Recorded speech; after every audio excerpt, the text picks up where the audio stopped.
আগের ভিডিওতে আমি ৩৬৫টি সিঁড়ি বেয়ে পাহাড়ের চূড়ায় উঠেছি এবং দৃষ্টিনন্দন একটা প্লেস এক্সপ্লোর করেছি।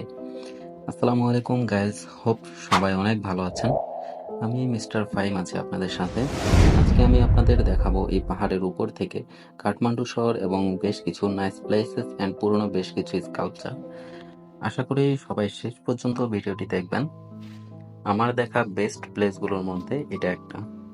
এই শম্ভুনাথ পাহাড়টিকে মানকি পাহাড় বলে থাকে কারণ এর আশেপাশে এক ঝাঁক বানরের বসবাস। এছাড়া এইখানে বৌদ্ধদের বেশ কিছু পুরনো স্কাল্পচার বা মূর্তি আছে এবং এই পাহাড়ের উপর থেকে পুরো কাঠমান্ডু শহরটাকে ক্লিয়ারলি এক্সপ্লোর করা যায়। কাঠমান্ডু শহরের চারদিকে এত এত বড় পাহাড় যা পুরো কাঠমান্ডু শহরকে পাহাড়ের চাদরে ঢেকে রেখেছে। আমার জানা ছিল না যে এই কাঠমান্ডু শহরটির চারদিকে পাহাড় এবং শহরটি এর মাঝে অবস্থিত, যা উপর থেকে না দেখলে বোঝা যায় না। এই বৌদ্ধ মন্দিরটিতে বেশ কিছু পুরাতন ঐতিহাসিক স্কাল্পচার আছে এবং চোখ জুড়ানো এই দৃশ্য যা পর্যটকদের মূল আকর্ষণ বিন্দু হিসেবে কাজ করে থাকে। প্রতিদিন প্রায় হাজার হাজার পর্যটক এই পাহাড়ে আসে পুরো কাঠমান্ডু শহরটাকে উপর থেকে এনজয় করার জন্য। এইখানে আসলে অবশ্যই নেপালের ফেমাস হাতে বানানো লাচ্ছি টেস্ট করবেন, লাচ্ছি খাবেন আর এই সৌন্দর্যটা উপভোগ করতে অবশ্যই ভুলবেন না। লাচ্ছিটা এক কথায় অসাধারণ ছিল। আলহামদুলিল্লাহ, লাচ্ছি খাওয়ার পর মনে হচ্ছে যেন জান ফিরে পেয়েছি। লাচ্ছি খাওয়া শেষ না হতেই বৃষ্টি শুরু হয়ে গেল, তাই পাহাড়ে ওঠার যে একটা ক্লান্তি ছিল সেটা নিমিষেই শেষ হয়ে গেল। বৃষ্টি শেষ হওয়ার পর একটা স্টলে গিয়েছিলাম। আমার হাতে যে জিনিসটি দেখতে পাচ্ছেন এটা মূলত একটা লোহা অথবা তামার সংমিশ্রণে তৈরি একটি পার্টি, যা একটি কাঠের ছোট্ট হাতল দিয়ে চারদিকে ঘোরালে মাথাটা একটা শব্দ শোনা যায়। জিনিসটা আমার অসাধারণ লেগেছে। তারপর আমি পাশের আরেকটা পাহাড়ে চলে আসছি। এখানে বেশ কিছু দোকান আছে, আপনারা চাইলে আপনাদের পছন্দ মতো যে কোনো জিনিস এখান থেকে কিনে নিতে পারেন। পাশে একটা রেডিও সেটের শব্দ শুনে দেখতে চলে আসছি।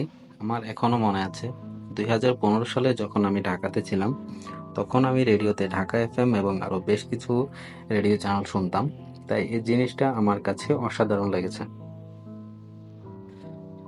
এখানে দেখতে পাচ্ছি একটা ঘন্টা, সবাই এসে এখানে ছবি উঠাচ্ছিল আর আমি সামনের দিকে আরো বেশ কিছু জায়গা এক্সপ্লোর করার জন্য চলে যাই।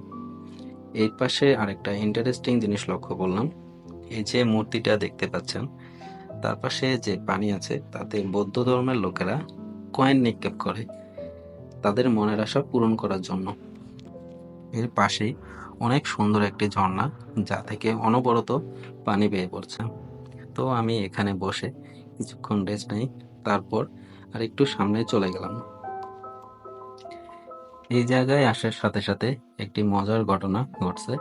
কিছু পর্যটক ছবি ওঠাচ্ছিল তাদের সবগুলো জিনিসপত্র পাশে রেখে, তো একটা বানর ওনার ছাতা নিয়ে দৌড় দিয়েছিল। তো আমি একটা বানরের সাথে মজা করে তাকে বেচকে দিতে গেছিলাম। আর আপনারা তো জানেনই বানরের কাজ তো বান্দামি করা, উল্টা আমারে বেচকে দিচ্ছে। আমি যে জায়গাগুলোতে বসছি সবগুলো জায়গাতে বামে ডানে মানে শুধু বানর আর বানর ছিল, আর এগুলো শুধু চেষ্টা করছিল কিভাবে মোবাইলটা নেওয়া যায় থাকতেই। যাই হোক, এর উপর থেকে একটা ফুটবল মাঠ দেখা যাচ্ছিল। এখান থেকে যাওয়ার সময় আমি অন্য পাশ দিয়ে নামছিলাম, তো এই আপুটা ভাবছে আমি ওনার ভিডিও করতেছি, তাই আমি ওইখানে সাথে সাথে দাঁড়ায় যাই এবং কিছুক্ষণ অপেক্ষা করে এরপরে আমি ভিডিও স্টার্ট করে আবার নামতে শুরু করি। তো আমার উপরে ঘোরা প্রায় শেষ। আমি যেদিক দিয়ে পাহাড়ে উঠেছি সেই দিক দিয়ে নামার জন্য আবার সেম পাহাড়টাতে উঠি এবং নেমে যাই। নামতে নামতে প্রায় 6টা বেজে গিয়েছিল। উপর থেকে আসার সময় আমি জানতে পারি যে পাহাড়ের যে নিচের অংশটায় চারদিকটা অনেক অসম্ভব সুন্দর, তাই দেরি না করে হাঁটা শুরু করি পাহাড়ের নিচের যে অংশটা ওইখানে। এই জায়গাটায় এখানকার স্থানীয়রা এখানকার যে স্থানীয় বাসিন্দারা প্রতিদিন বিকালে জগিং, ওয়াকিং অ্যান্ড স্কেটিং করে থাকে। তো হাঁটতে হাঁটতে হঠাৎ একটা মসজিদ দেখতে পেলাম। দেখেই অনেক ভালো লাগছে আমার কাছে।